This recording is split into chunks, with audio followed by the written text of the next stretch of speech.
जय भीम नमो बुद्धाय। मी सदानंद खिल्लारे। आपण पाहतात द बहुजन आवाज। महाबोधी महाविहार बुद्धगया मुक्ती आंदोलनाच्या समर्थनार्थ संपूर्ण देशासह जगात आंदोलने चालू आहे। त्याचप्रमाणे यवतमाळ शहरात सुद्धा महाबोधी महाविहार मुक्ती आंदोलनाच्या समर्थनार्थ दिनांक 5 मार्च 2025 पासून यवतमाळ शहरातील संविधान चौक येथील डॉक्टर बाबासाहेब आंबेडकर यांच्या पुतळ्याजवळ धरणे प्रदर्शन चालू आहे। दरम्यान आज दिनांक 29 मार्च 2025 रोजी प्रदर्शनाचा 24वा दिवस होता। नित्याप्रमाणेच बौद्ध भिक्षू, बौद्ध अनुयायी व आंबेडकरी अनुयायी यांनी कायदेशीररित्या 12 वाजतापासून धरणे प्रदर्शन सुरू केले व दुपारी 3 वाजता जिल्हाधिकारी कार्यालय येथे जाऊन आपल्या मागण्यांचे निवेदन दिले व महाबोधी महाविहार ब्राह्मणाच्या तावडीतून मुक्त व्हावे व 1949 चा कायदा रद्द करावा अशा घोषणाही दिल्या।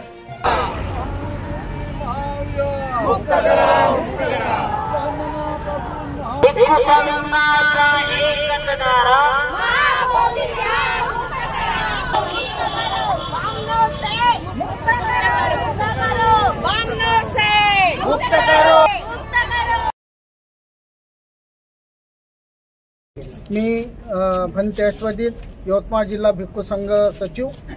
आज आम्ही 24 दिवस झाले आज आमच्या बौद्धगया महाबोधी विहार मुक्त आंदोलनाला आणि आजचा 24वा दिवस आहे। आमच्यावाले या आंदोलनाच्या माध्यमातून या सरकारला एवढंच म्हणणं आहे की जो 1949चा जो कायदा निर्माण झालेला आहे तो अवैध आहे। 1950च्या नंतर तो काही काम करू शकत नाही, तरी पण तो कायदा यांनी लागू ठेवलेला आहे। तो कायदा रद्द करावा आणि तो नष्ट करावा आणि भारतीय संविधानानुसार आम्हाला जे आमच्यावाला बौद्धाचं क्षेत्र आहे भारतीय बौद्ध महाविहार ते भारतीय भिक्षू लोकांच्या ताब्यात द्यावं आणि ज्या धर्माचं ते विहार आहे त्याच भिक्षू लोकांच्या हातात ते विहार असावं अशी आमची मागणी आहे। धन्यवाद।